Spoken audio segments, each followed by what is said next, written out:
On October 16, 1946, at 10 minutes past 1 in the morning, the heavy silence of the Nuremberg gymnasium was broken by the mechanical snap of a trapdoor. The rope snapped tight, and in that singular, violent moment, Joachim von Ribbentrop, the former foreign minister of the Third Reich, ceased to exist. He had spent his final years as the polished face of a murderous regime, a man who traded his dignity for the favor of a dictator. And now he was merely a body twitching at the end of a cord. To prevent his grave from becoming a shrine for unrepentant fanatics or a pilgrimage site for a ghost ideology, the Allies took every precaution to erase him from the physical world. They incinerated his body and scattered the ashes into a nameless river. The man was gone.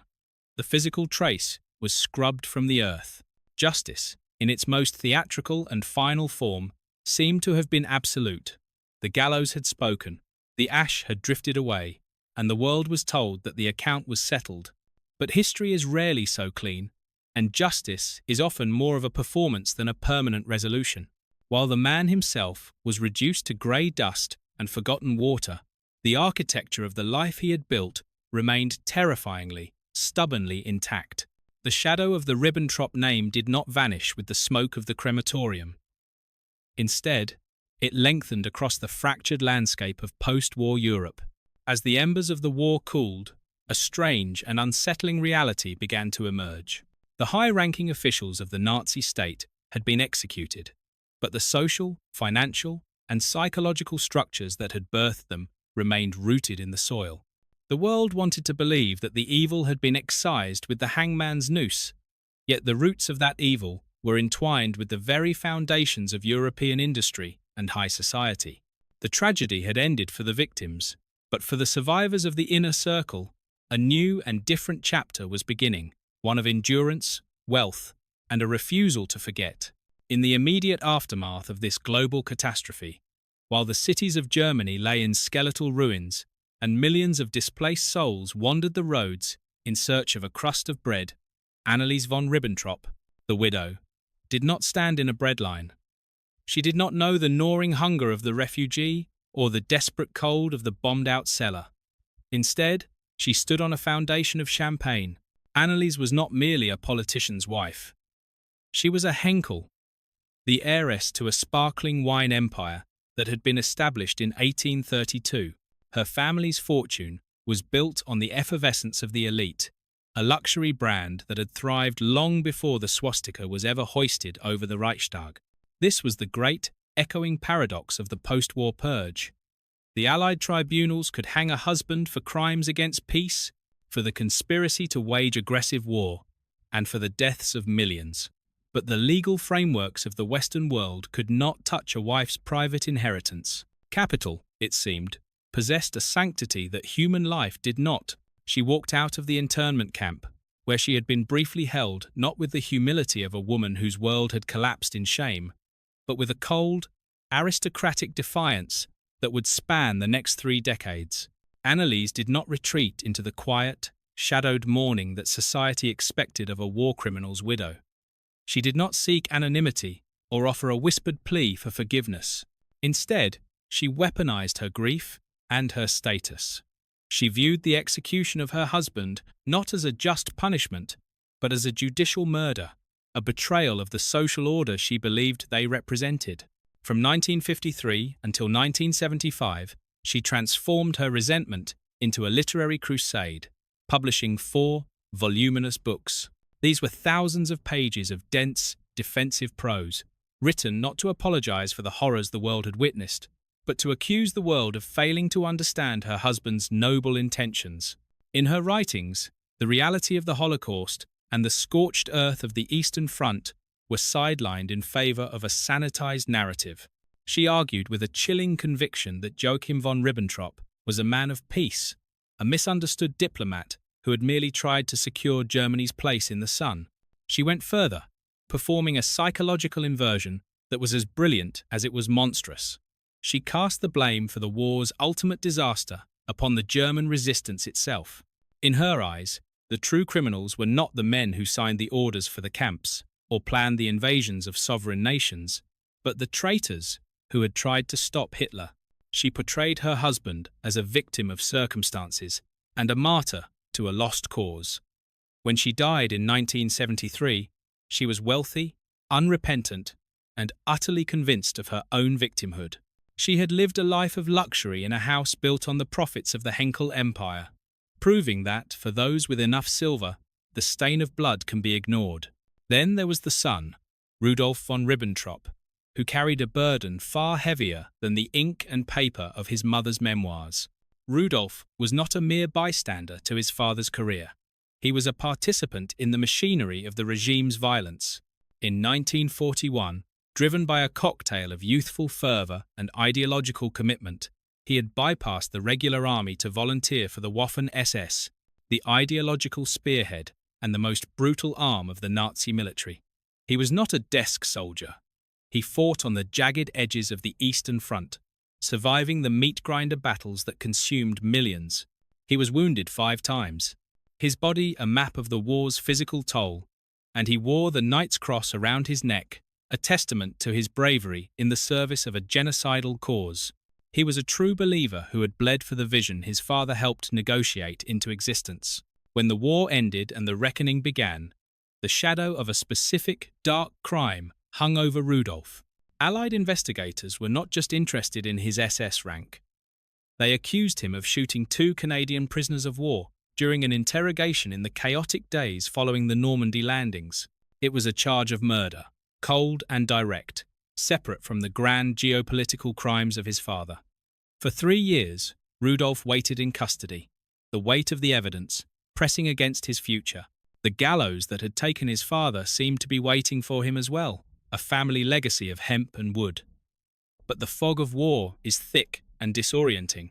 Witnesses, traumatized and exhausted, contradicted one another. Details blurred with the passage of time. The evidence was ultimately deemed insufficient to meet the high bar of a criminal conviction. In 1948, as the world's attention began to shift toward the new threat of the Cold War, Rudolf von Ribbentrop walked free. But freedom in a broken, starving Germany was a hollow prize for a man with a poisoned name. The denazification courts had cleared him of the murder charge, but they could not clear the air around him. Who would hire the son of the first man hanged at Nuremberg? Who would sit at a table with a man who had led SS troops in the name of a dead Führer? For a few years, Rudolf was a pariah, a living reminder of a past that Germany was desperately trying to bury under the rubble. Yet, the answer to his predicament came not from a change in social heart, but from the cold, impartial hand of the law. In 1952, a court in Wiesbaden delivered a ruling that perfectly defined the moral ambiguity and the structural continuity of the era. The court ordered Henkel and Company, the champagne empire of his mother's family, to accept Rudolf as a full partner. The legal system ruled that his rights as an heir were absolute. It did not matter that he had worn the SS uniform with pride. It did not matter that he had been an officer in an organization declared criminal by the entire civilized world. It did not matter that his presence was an insult to the memory of those who had died in the war. The law of inheritance, the sanctity of private property, and the continuity of the German industrial elite superseded the stain of history. The son of the foreign minister traded his field grey uniform for a bespoke suit, moving from the mud of the battlefield to the mahogany of the boardroom. Rudolf became a quiet but powerful element of the Wirtschaftswunder, the West German economic miracle. He helped manage a luxury brand, overseeing the distribution of sparkling wine to the very elite who were trying to forget the smell of ash and the sound of falling bombs. He lived a long, prosperous life, eventually dying in 2019 at the age of 98. He was a successful businessman, a figure of stability in a new Germany. And yet, he never fully broke from the past. He wrote his own memoirs quieter, more measured than his mother's vitriol, but they remained a defense of his father. He lived nearly a century, most of it in comfort, a living bridge between the horror of the mid-century and the prosperity of the modern age, proving that for some, the war was merely a temporary interruption in a lifetime of privilege. And what of the others? The Ribbentrop family had 5 children in total, and their divergent paths provide a haunting map of how a nation deals with its collective guilt. While Rudolf stood in the flickering light of public controversy and legal battles, his siblings, Bettina, Ursula, Adolf, and Barthold, chose the safety of the deep shadows. They understood, perhaps better than their brother, that the most effective way to survive a poisoned legacy is to disappear into the mundane. They faded into the vast, quiet anonymity of the German middle class. They became art dealers, wives, and ordinary citizens, their names rarely appearing in the newspapers. They did not write memoirs or fight for boardroom seats. They simply moved on. These siblings illustrate the most unsettling truth of post-war German society: the remarkable, terrifying ability to disappear. They showed how easy it is to wash off the soot of the past, to change a surname, or simply stay silent and blend into the crowd. They were the neighbors, the shopkeepers, and the professionals of a country that decided, by collective and unspoken agreement, that the past was a closed book. Their lives were the quiet triumph of continuity over accountability. They lived in the peace that their father had helped destroy for millions of others, protected by the very normalcy they had once sought to upend. Even the physical spaces they occupied found new masks to wear. The Ribbentrop Villa in Berlin-Dahlem, a place of immense architectural beauty and even greater historical darkness, still stands today. This was the house where Adolf Hitler had once walked the halls as a guest, where the partition of Europe was discussed over fine dinners, and where the diplomatic machinery of genocide was lubricated with polite conversation. After the war, the villa was confiscated, but it was not torn down. It was repurposed. Today, it houses the Berlin International School, in the very rooms where the destruction of sovereign nations was planned with cold efficiency. Children from all over the world now learn mathematics, literature, and the values of a globalized society. The walls remain, but the meaning has been scrubbed clean by decades of fresh paint and the laughter of students who likely have no idea whose ghost haunts the floorboards. This is the uncomfortable, lingering reality of the aftermath.